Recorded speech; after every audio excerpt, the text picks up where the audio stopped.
Práve počúvate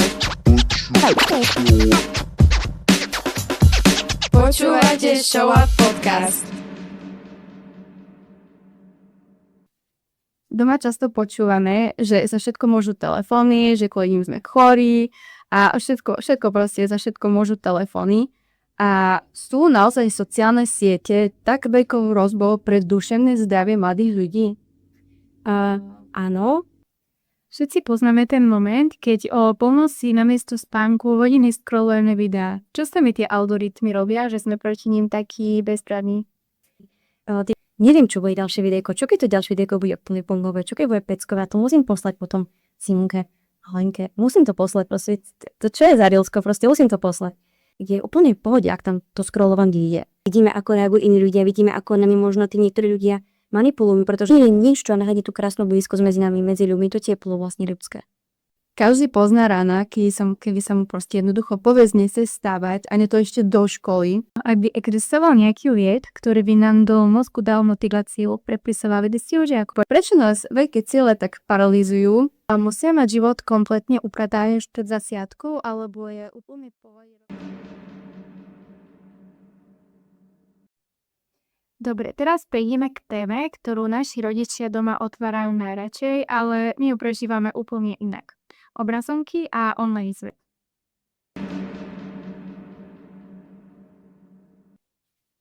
Doma často počúvame, že za všetko môžu telefóny, že kvôli nim sme chorí a všetko proste za všetko môžu telefóny. A sú naozaj sociálne siete tak veľkou hrozbou pre duševné zdravie mladých ľudí? Áno, rozumiem vlastne aj obavám tej našej staršej generácie a zároveň chcem povedať, že mobil je nástroj. Mobilný nástroj, myslím si, že proti nástrojom môže byť pera, kniha, stolička. Mobilný nástroj, podstatný jeden obsah, s ktorým sa vlastne dennodenne stretávame. Je to obsah, ktorý niekedy nie je regulovaný, je veľmi zaujímavý, je pre nás fantastický tými algoritmami. To asi všetci už poznáme, teda to fungovanie tie sociálne siete, Instagramu a podobných, že teda to, čo sa mi páči, niekoho sa dopozerá do konca, tak ten algoritmus vyhodí, áno, toto sa jej páčilo, toto ide a ďalšie videjko. Čiže určite vlastne tí rodičia vidia, možno, že na tom trávime mnoho času, ale ten samotný mobil k nám nie je taký, keby taký zabíjač tých vzťahov. Podstatné podľa mňa je, aby sme si na sebe uvedomili a naučili sa sami regulovať to správanie. Viem, že mám nejaké pracovné povinnosti, školské povinnosti, ale viem, že si založím tu nejakú hodinku odpočinku, prečo nie? Nevidím problém v tom, že proste si chcem pozrieť nejakých mojich obľúbených influencerov, alebo nejaké len obľúbené, neviem, ja sledujem kopec psychologických vecí, takže nejaké konferencie. Prečo nie? Ja nevidím dôvod, prečo by sme mali všetko zvoliť na tie sociálne siete. Skôr je to taká tá naša, ako keby potreba ukázať prostom, že tie sociálne siete sú tie zlé, nie ja, čo si idem urobiť ten čas, hej? Takže myslím si, že aj v tomto rodičia možno podporujem týmto aj rodičom, aby možno nielen ako keby na tie decka, na tie našich žiakov, ako keby kladli tie už polož telefón. Tak poď a urob s tým dieťaťom niečo. Poď, zahraj sa s ním, zoberú niekam von, zoberú na zmrzlinu, pozri si s ním nejaký film, porozprávaj sa s tou svojou dcérou, ako sa má jej frajer. Proste urobiť niečo, aby možno ten človek sa cítil pripojený nielen k tomu telefónu, ale možno aj k tej rodine, k tomu svetu okolo seba. Lebo myslím si, že to je ten veľký problém. Takže asi tak teda. Všetci poznáme ten moment, keď o polnoci namiesto spánku hodiny scrollujeme videá. Čo sa mi tie algoritmy robia, že sme proti ním takí bezpradní? To, čo som povedala možno predtým, ten systém ako keby je veľmi sofistikovaný. Tí výrobcovia vedia, ako nás udržia pri obrazovke. Je to práve tým, že niektoré veci sú tam nevyspytateľné, že sú pre nás až geniálne. Neviem, čo bude ďalšie videjko. Čo keď to ďalšie videjko bude úplne pongové? Čo keď bude peckové? To musím poslať potom Simonke, Helenke. Musím to poslať, proste. To čo je za reelsko? Proste musím to poslať. Takže toto je proste to, čo my vnímame ako, že nevieme sa odtrhnúť. To je to, kedy ten čas začne bežať neoprosne rýchlo a zrazu je z tej hodinky asi 4-5 hodín, alebo je proste noc a je hlboká noc, kedy vlastne vstanem ešte vlastne unavená, ten mozog vlastne prestimulovaný a ide už od rána vlastne v nejakom tom stave únavy a prežitia. Takže toto je, áno, ten algoritmus je jednoducho veľmi nachylný na to, čo si proste pozerám. Ruku na srdce, Veronika, koľko času denne stavíte vy na mobile a máte nejaké nastavené hranice? Tak musím povedať, že nežijem v nejakej psychologickej nirváne, že mám tam 30 minút na deň. Musím povedať, že niekedy ma to tiež prekvapí, keď si pozriem aj denný vlastne záznam. A niekedy som veľmi milo prekvapená, pretože tam sa to dá pozrieť, že sociálne siete alebo nejaká zábava, tak častokrát cestujem tak, že počúvam veľa na Spotify množstvo toho, takže veľakrát mi to vyskočí napríklad tam veľa hodín. A musím povedať, ale nemám nejakú špeciálne, ako keby stanovenú presnú hranicu. Za seba poviem, že a príde niekedy domov z práce, viem, že chcem ísť cvičiť, viem, že mám záhradu, že mám nejaké ešte povinnosti okolo. Vždy si proste dám, dobre, tak teraz, neviem, prišla som o 2:30, tak do tej 3:00 dám si kávu a skúsim si možno pozrieť, čo nové, či kamoška niekde bola, či kamoška pridala niekedy s deckami proste, že niekde boli. Áno, písam sa, že takto to mám, že chcem si odpočinúť a že proste si pozriem, ako sa majú, čo robili ten deň, ale viem ako keby, viem si povedať, že áno, teraz potrebujem zrobiť niečo iné. Už mám byť na inom mieste. Čiže snažím sa to vlastne takto regulovať, aby to dávalo zmysel pre mňa, aby som nejakým spôsobom nebola ako keby, aby tie siete pracovali pre mňa, nie a proste pre nich. Takže asi takto by som povedala, že na to je. Čo máme robiť, ak chceme čas na mobile znižiť, ale zároveň nechceme prísť o sociálny život, kamarátov a taký prehľad o svete? Čo robiť? Ja by som povedala, že ak mám kopec vecí, ktoré robím rada, je úplne v pohode, ak tam to scrollovanie je. Medzi tým podstatné je si nastaviť naozaj tú hranicu, že keď to budem robiť, za akých podmienok, či tie ostatné veci, dôležité je, či ostatné životné veci, ktoré potrebujem v mojej realite robiť, nie sú keby pozadu.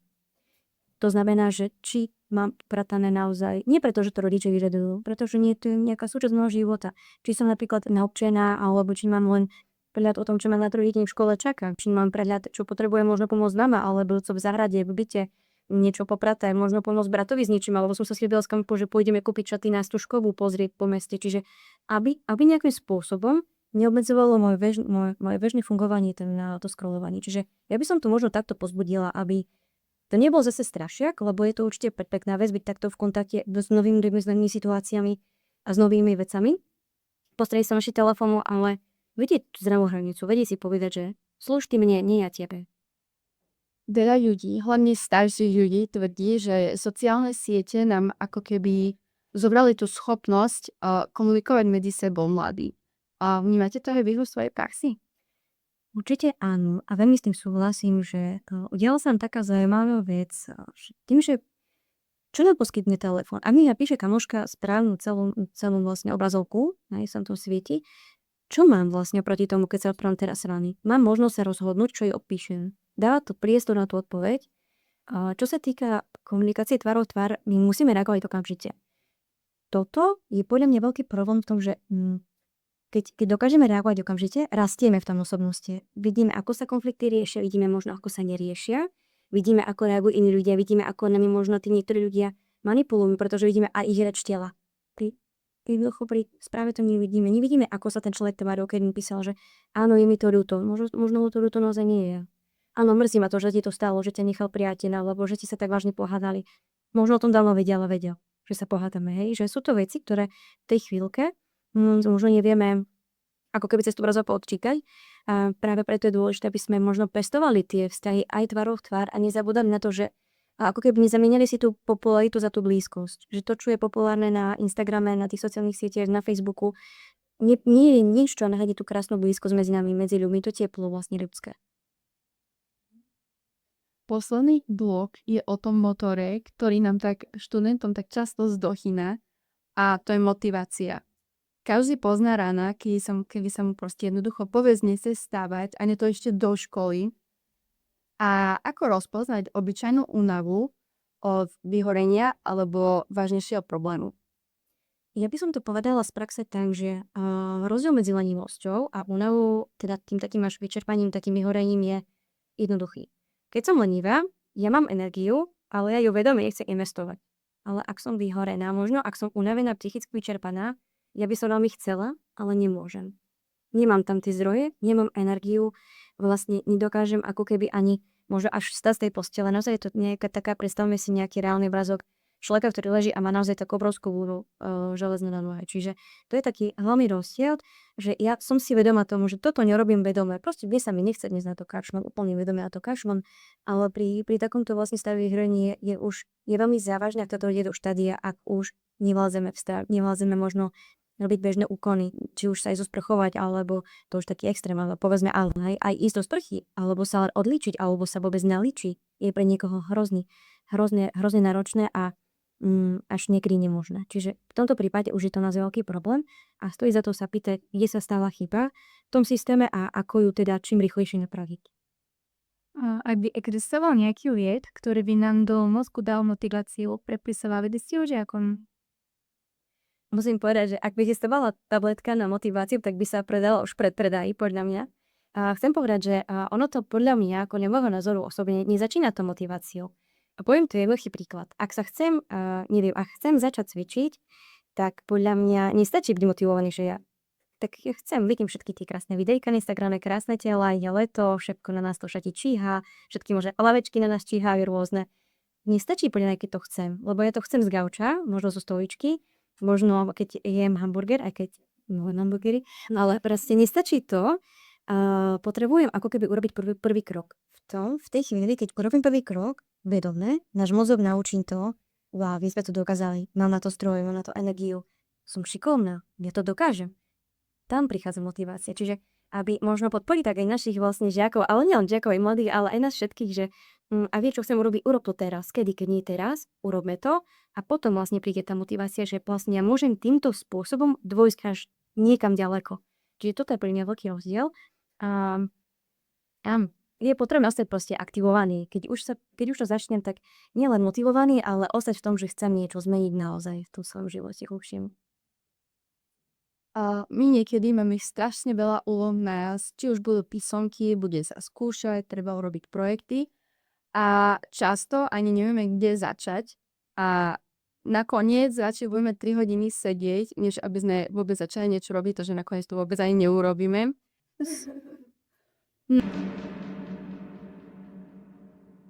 Tak radšej budeme 3 hodiny ležať na posteli a scrollovať si TikTok. Prečo nás veľké ciele tak paralýzujú a že radšej budeme fakt sedieť 3 hodiny, než by sme vôbec niečo začali robiť? Ja by som povedala, že to môžeme povedať jednoducho, sme preťažení. Je toho už toľko, že ako keby nevieme si možno zosumarizovať to najdôležitejšie. Chcem povedať, že veľkú chybu robíme aj v tom, že veľa vecí si nechávame opačne. Robíme to tak, že idem po najľahšie a po najťažšie.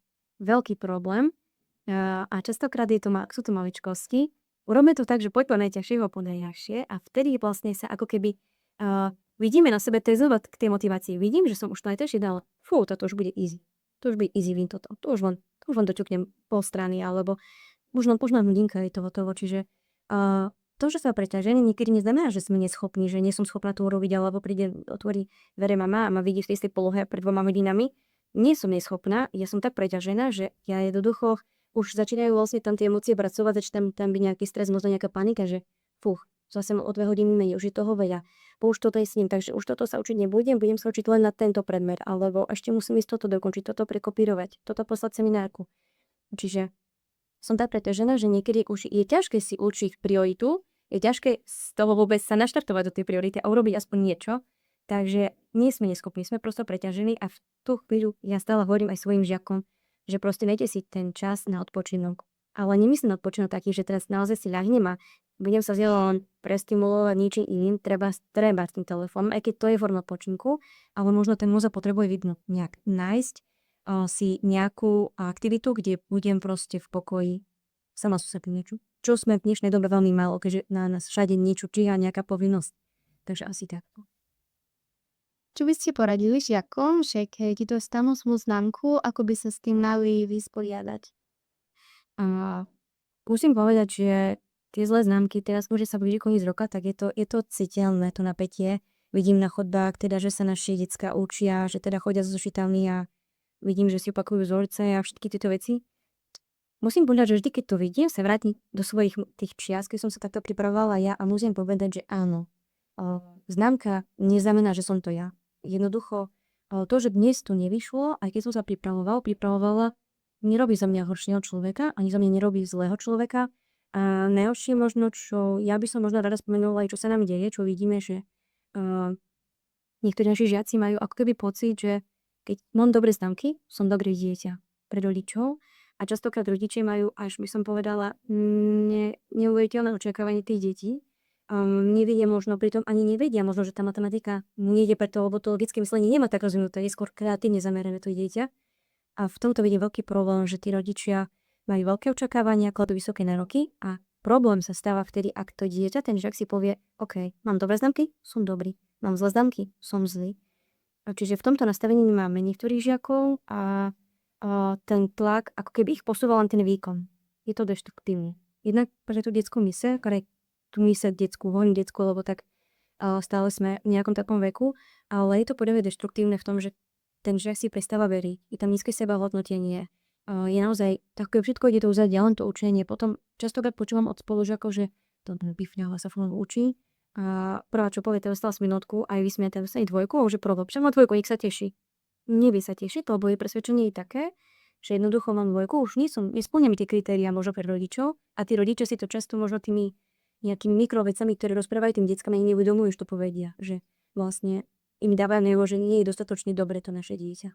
Takže s týmto by som možno aj podporila rodičov, aby možno ocenili každú snahu proste našich detí, aby podporili prosto možno aj to, že viac počúvať, čo to dieťa chce robiť v živote, lebo častokrát, keď sa premostím, ale keď sa opýtam, čo chceš robiť, keď si tretiačka, čo chceš robiť, tak rodičia by chceli, aby som šiel tam a tam. A čo chceš ty? Tak ja ešte nevie.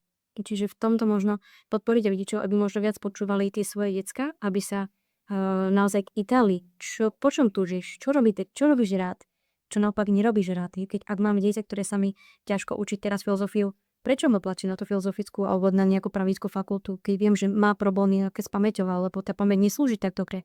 Čiže asi takto by som možno zamerala. A máme pre vás poslednú otázku, Veronika. Musia mať život kompletne uprataný pred zasiadku, alebo je úplne v pohode robiť chyby a tak postupne sa hľadať?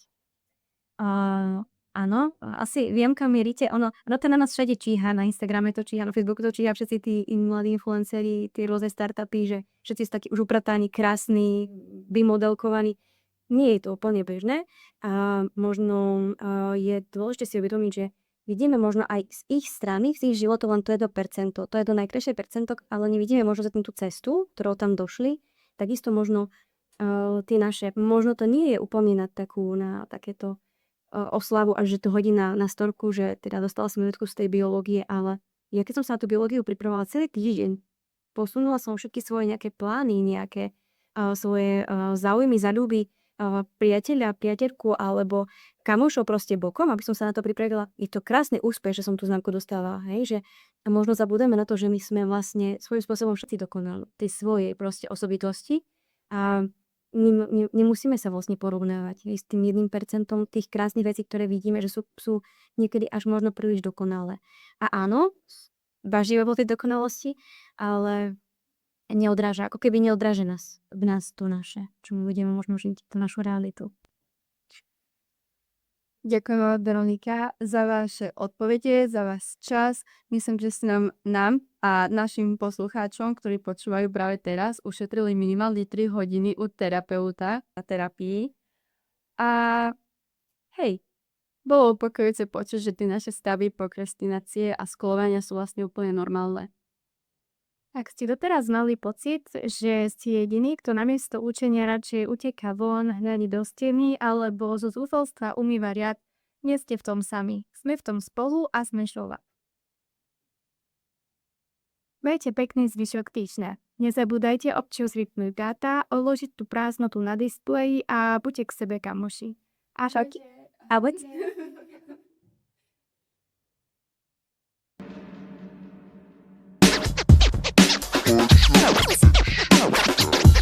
Počúvali ste Show Up Podcast.